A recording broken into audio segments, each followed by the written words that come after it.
និយាយអំពីសកៃដូងវិញបើនៅទីក្រុងភ្នំពេញរបស់យើងឬក៏ប្រទេសខ្មែរយើងវាជាសម្រាមទេបងប្អូនជាពិសេសនៅកន្លែងលក់ដូងហ្មងគឺសបកទាំងកណោតែម្ដង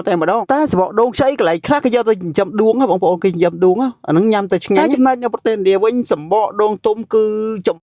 ចំពោះឥណ្ឌាគឺឆ្នៃចេញទៅជាខ្សែពួរយ៉ាងស្រស់ស្អាតតែម្ដងអាចខ្លាយទៅជាសម្ភារៈប្រើប្រាស់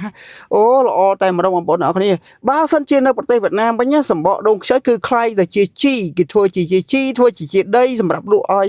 ប្រទេសកម្ពុជាយើងវិញណាបងប្អូនសម្បកដូងដែលពុះយកទឹកហើយញ៉ាំសោះហើយគឺមានប្រយោជន៍បងប្អូនបើយើងជាឆ្នៃចេញជាសម្ភារៈប្រើប្រាស់ជាពិសេសគឺខ្សែពួរនោះតែម្ដងតែចំពោះសបកដូងទុំឬក៏ខ្ចីផ្សេងនេះគឺគេឆ្នៃចេញទៅជាជីយកទិញចេញទៅជាដីសម្រាប់បងប្អូនធ្វើកសិកម្មបណ្ដោះកូនពូជផ្លែឈើផ្សេងអញ្ចឹងទៅជាពិសេសខ្មែរយើងទិញមកពីវៀតណាមបងប្អូនអរគ្នាហើយតែចំពោះកសិកម្មនៅឥណ្ឌាវិញបងប្អូនឃើញស្រាប់ហើយនេះគឺគេឆ្នៃសម្បកដូងទុំខ្លាយជាខ្សែពួរវិញមួយដ៏ស្រស់ស្អាតហើយប្រើសម្រាប់អត្ថប្រយោជន៍សំខាន់បំផុតផ្សេងទៀតផងហើយអត្ថប្រយោជន៍ចំពោះខ្សែដូងនេះគឺឆ្នៃចេញជាខ្សែពួរសម្រាប់តាក់គោក្របីឬសម្រាប់ចងសម្ភារៈចងអីវ៉ាន់ផ្សេងឬក៏តាក់ទាញនឹងអ្វីផ្សេងផងដែរ